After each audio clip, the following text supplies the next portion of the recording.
आज 13 मार्च. पाहूया आजचे दिनविशेष.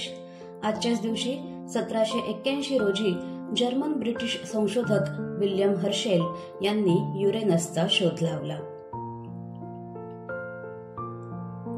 अमृतसर येथील जालियनवाला बाग हत्याकांडाचे समर्थन करणाऱ्या पंजाबच्या तत्कालीन गव्हर्नर मायकेल ओडवायर याची 13 मार्च 1940 रोजी सरदार उधम सिंग यांनी गोळ्या घालून हत्या केली.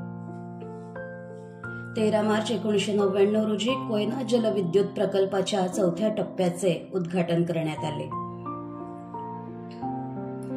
13 मार्च 2003 रोजी मुंबई शहरातील लोकल ट्रेनमध्ये बॉम्बस्फोट झाले, ज्यात 11 जणांचा मृत्यू तर 65 लोक गंभीर जखमी झाले.